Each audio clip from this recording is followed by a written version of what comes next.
Hello everyone, welcome. Today is episode 2 of Sunday Buys, where we buy crypto every single Sunday live on the channel with a public portfolio to track the progress over time. How much money can actually be made in a bull market realistically, average DCA price points. We've reviewed these price points, what to buy in today's episode, spending $150 compared to $200 in the last episode. If you didn't see it, go and check out. It's in the playlist section on the actual channel. And we bought $50 worth of Constellation DAG, XDC, HBAR, and API3. We're currently sat at $180. And for reference, I haven't checked this portfolio since last Sunday, and that's the way it should be, right? Not checking your portfolio every 10 minutes, see where the price has gone up, but it's gone down. If you've done research, if you have conviction in your assets, a 10% decrease is not going to tempt me to press the sell button. With this video, kindly suggested by Red Dragon Vet, was to actually show the exchange process of buying the cryptocurrency. So I will show us buying the crypto on KuCoin. And instead of going over cryptocurrencies I'm not going to buy, let's focus on the ones I have my eye on. First one being QNT. We are finally touching the lower $100 levels again.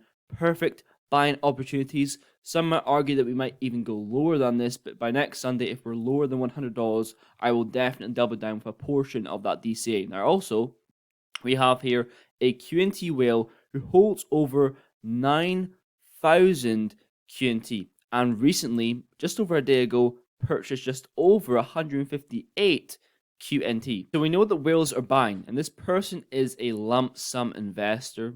They wait quite a while. They're quite calculated with their investments. That's 1 day ago. The most recent one before that was 92 days ago. And even before that, I think was around, 209 days ago. So when whales are buying, it's definitely time to pay attention and follow what they are doing, taking advantage of these lows. Also, catalyst-wise, short-term, little bit of pump price action. We have the Bank of International Settlements annual economic report coming in 2023. I think it's 25th of June.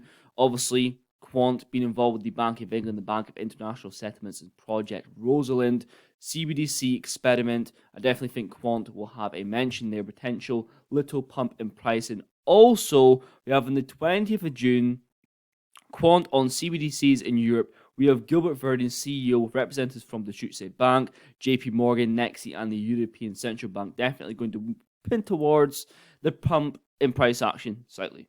Out of the $150, I will buy $50 worth of QNT. I was thinking 100, but I'm going to hold back in case we go even lower by next Sunday. Playing it safe. So, on KuCoin, market buy, $50 worth of QNT. It's 148, pretty much $150. Buy QNT.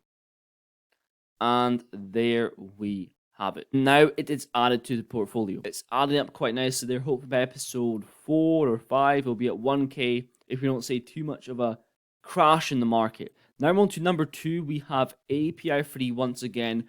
First reason why, the main reason the price here is under $1.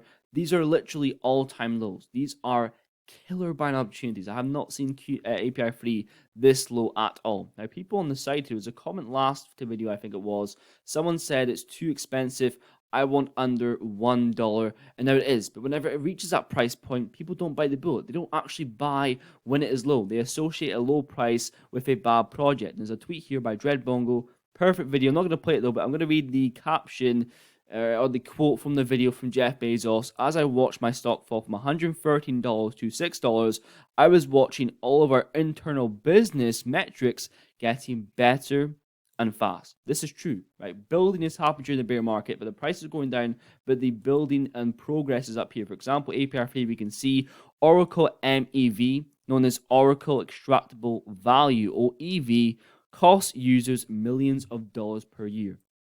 And we can think about Oracle Extractable Value in terms of, these oracles position themselves to capture value that usually actually go to third parties. This is going to change the DeFi ecosystem as a whole, and their other product, we have managed APIs, which is going to change the way that decentralized applications handle and access data altogether. Fantastic project, I believe. All-time lows, instant buys, staking on top of that.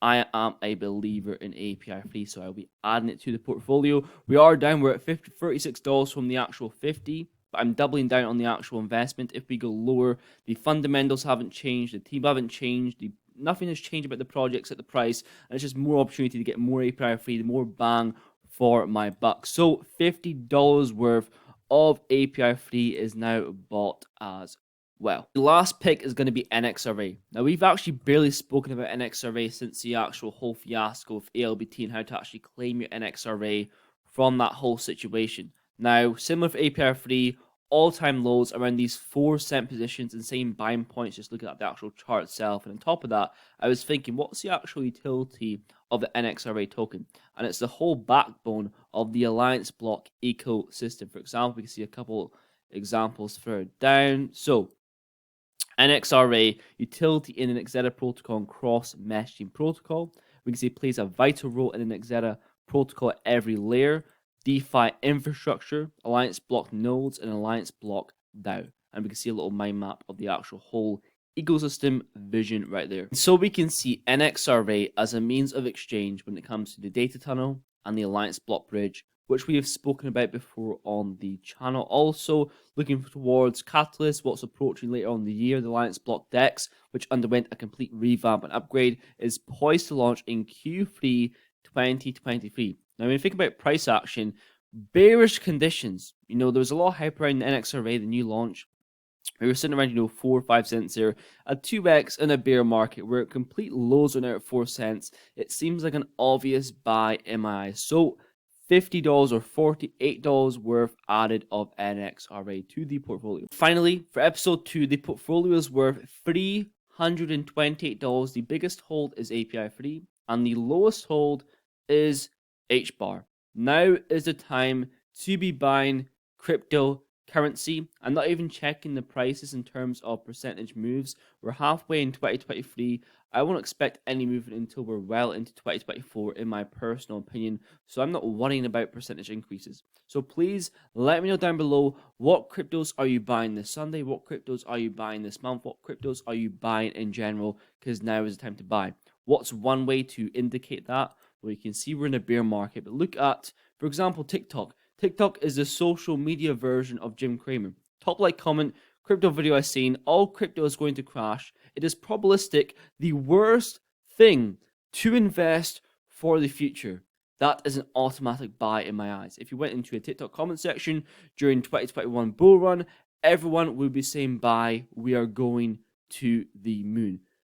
See what people are saying, see what the majority is saying, do the opposite, and that is what to do with these cryptocurrency assets. But if you made it this far in the video, thank you very much for watching. If you enjoyed, leave a like down below, and I'll see you guys in the next one.